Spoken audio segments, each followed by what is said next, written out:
The sun beat like a verdict on the clay yard when the colonel walked into the slave quarters and broke the silence with a boot that rang on the plank floor.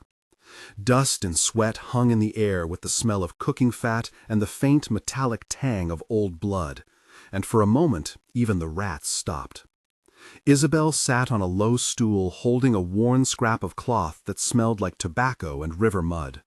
Her hands trembled, not from cold but from a memory of a laugh she could not let herself hear. The colonel wore linen white and a face that had learned to look past people, his voice smooth and small as the coin he preferred. "You were chosen," he said, and the words dropped on the room like a sentence. Beside her, Lucas, a thin man with a scarred cheek, pressed his lips until they went white. "Chosen for what, senor?" he asked, voice barely more than a breath. The colonel smiled without warmth and gave an order that felt like a hinge closing on a door the men and women had thought might open again.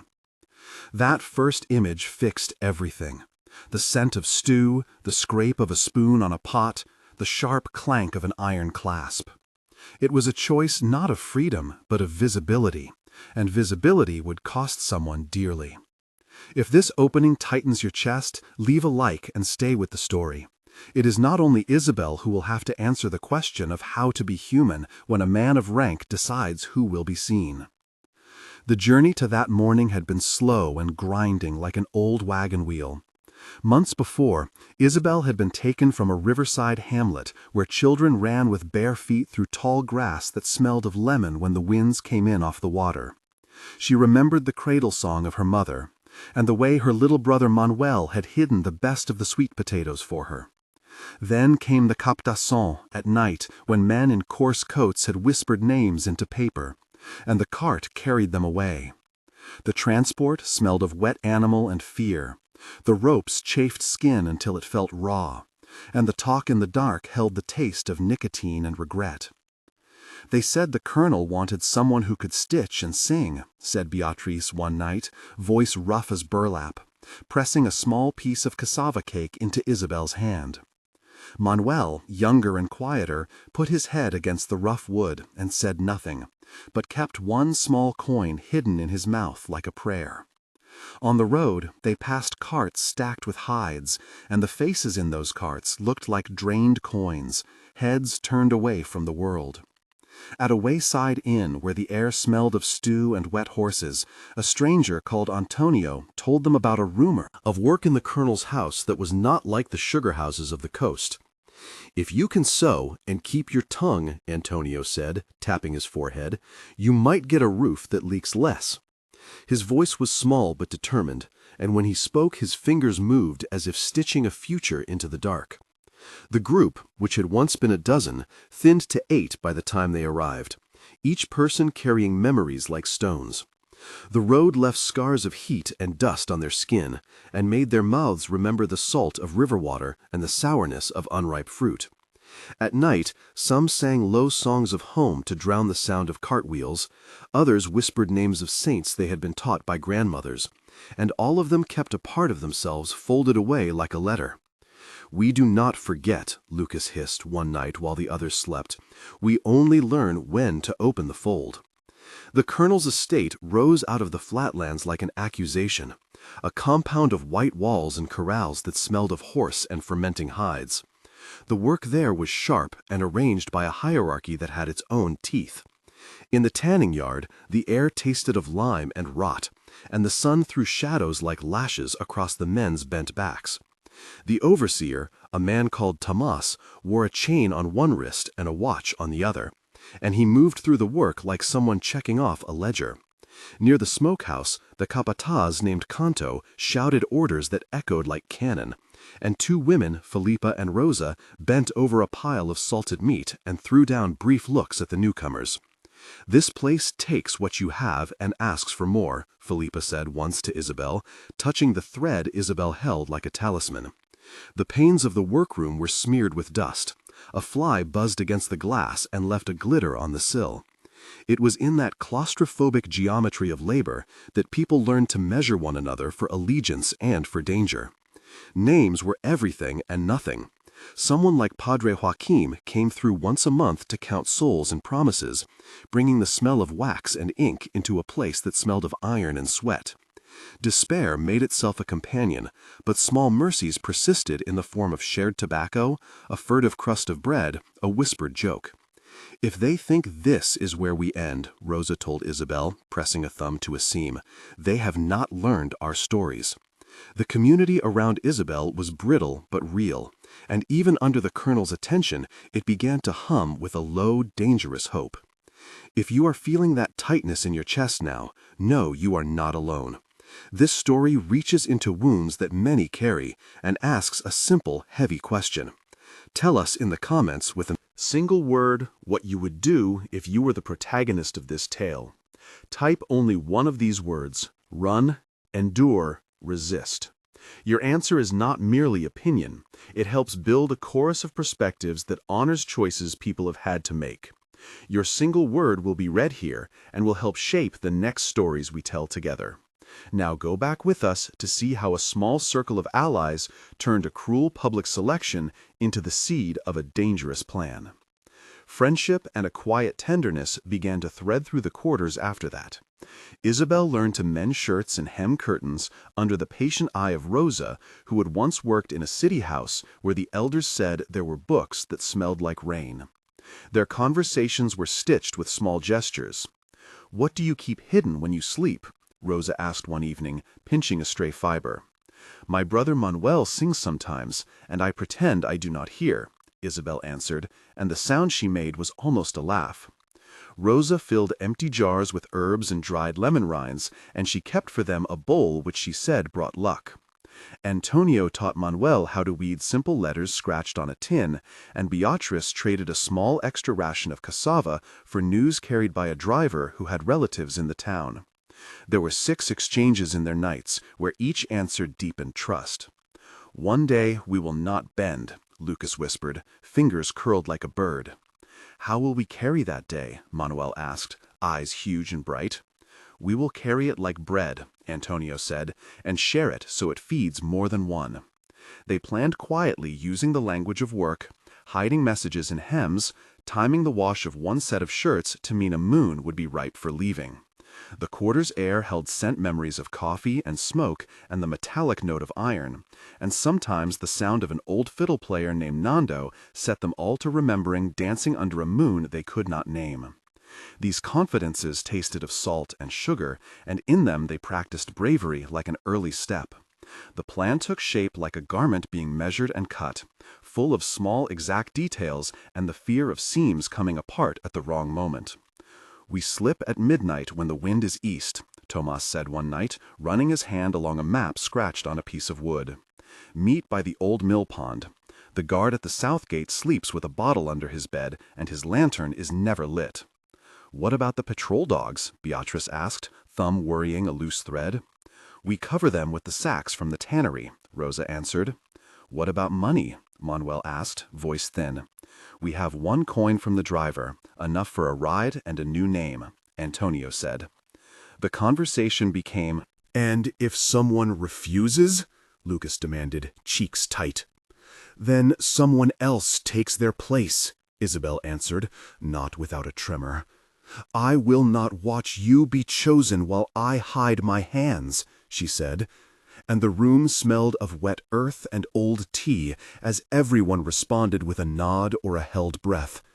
They rehearsed who would carry the small satchel with a spare shirt, who would distract Tomas by dropping a pail in the wash area, who would sing a mournful song as cover. Each sensory detail mattered the way a stitch matters. The feel of the cloth, the smell of lime, the creak of the back gate all became part of their timing. The plan was risky, and moral calculus filled the room. Are we stealing life for ourselves, or asking the land to let us be? Rosa asked at one point, and no one answered for a long time. In their mouths, that silence tasted like iron. The night of the escape smelled of river mud and gunpowder.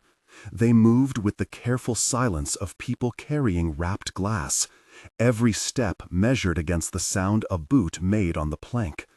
At first, the plan moved like a poem. The dog was given an offal bone at the right time, the guard's bottle was heavier than expected, and a lantern sputtered out as if fate had finally learned to keep secrets. "Now," Lucas whispered, and they moved. Then a misstep, a crate knocked with a thud that felt like thunder, and the world doubled into noise. A shout from Kanto, the crack of a whip, the bright white of a lantern swung like a star. "Stop them!" someone yelled. "Do not let them through," the colonel ordered in a voice that tightened the air. Shots rang out, sharp and terrifying, the smell of cordite mixing with dung and fresh rain, and in the flare of light Manuel fell, small and pale like a boiled root. There was a moment where sound froze, and Isabel felt every second like a knife. "Run!" Beatrice screamed, and they ran with lungs burning and the ground full of sharp roots that bit ankles. The loss came like cold water. Manuel did not rise. For 450 characters, the world narrowed to the two sounds of Isabel breathing and her own grief. A paragraph that unspools slow enough to hold the weight of death. They made it past the gate, but not unscathed. Tomas was wounded by a blow that would never heal his temper, and Lucas carried his own wound like a secret. The colonel stood in the yard with his hat askew, face a mask of something like surprise and ownership, and he said only once, "They fled, but the order will stand." The taste of metal and revenge hung heavy in the air as the night swallowed the fugitives. They slow-walked into a strip of forest by dawn and chose between hiding in a city that would sell them new names or trying to reach a rumored Quilombo upriver where people claimed to live under their own laws. The forest smelled of damp leaves, crushed herbs underfoot, and the tinny sweetness of wild fruit. In a hollow near the mill pond, they set a rest and debated again. "We cannot stay in the open," Rosa said, lifting a damp cloth from a satchel. "There are hunters and men paid to take our pictures." "The city has crowds," Lucas argued, "and that hides us, but also makes us someone else." Antonio, who had seen the edges of both worlds, said softly, "There is a community upriver, not a myth, and they will take what they can give. We need a place to breathe." The small exchanges were intimate, a string of 4 voices, each trading the scent of fear and the small hope of repair. They fashioned a plan B with a map burned into their memory by charcoal and careful markers on trees. In the shade, a woman named Felipa bandaged a wound with her scarf and hummed a lullaby she had heard in a wet market years ago. The decision to head upriver became a quiet covenant. They stripped their clothes of any collar that might identify them, tucked rounded coins into beads, and set off with the river guiding their walk like an old friend showing the way. Life after the crossing was a slow, sharp lesson in making a world out of bare hands. They settled as guests in a cluster of huts by the water, where people greeted them with soup that tasted of fish and pine smoke. Nando, the fiddle player, offered rhythm and lessons in how to fold a roof with mud and patience. Isabel found work mending nets and teaching seam skills to children who had never been sold. The community included names like Joanna, who kept a ledger of births, Raimundo, who carved paddles, and Dona Celia, who kept stories of the old days in jars. They learned to save a coin at a time, trading sewn hems for a measure of flour. The days smelled of wood smoke and drying fish, the touch of sun on new skin, and the sound of children laughing in a language that was theirs. They hid from patrols by living ordinary, by making less noise, by letting someone else keep watch in turns. Small victories accumulated. Manuel's grave was marked with a stone carved by Raimundo. Tomas learned to smile less cruelly, and Isabel once taught a small class of women to stitch their names into the hems of garments so that identity would not be lost. The rhythm of labor and the barter of favor created a new economy of dignity. They counted their freedom in the weight of a hat that no one else owned, and in the way new babies were held without a claim. 1 month later, the settlement had folded the escape into daily circuits. They still remembered the colonel in the way one remembers a fever. Isabel visited Manuel's marker and left a scrap of cloth that smelled of lemon. The community had grown a garden and shared bread made with pow seeds donated by Joanna.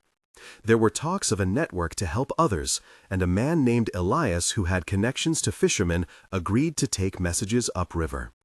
People came at dusk to tell news. The memory of the chosen selection had settled into a scar that could be named but not touched. In private, Isabel found herself waking at the exact hour Manuel used to sing, and she would whisper his name into the dark as if that could make him real. 3 months later, their livelihood had the brittle shine of something earned by hands that knew what hunger felt like. The Quilombo had welcomed a few more who had slipped the net in the night. They had a simple registry kept by Donna Celia that listed names and skills, and they had taught a few young ones to read by scratching letters into gourds. Word came that the colonel had punished some overseers for the scandal, but that the law, which belonged more to property than to people, remained indifferent. They celebrated small successes with saltfish and new songs, and Isabel had begun to teach needlework to girls so they could mend sails and make portable labor valuable. 6 months after the escape, the place had shifted into a new truth. Children ran freer than before, carrying the sounds of multiple tongues.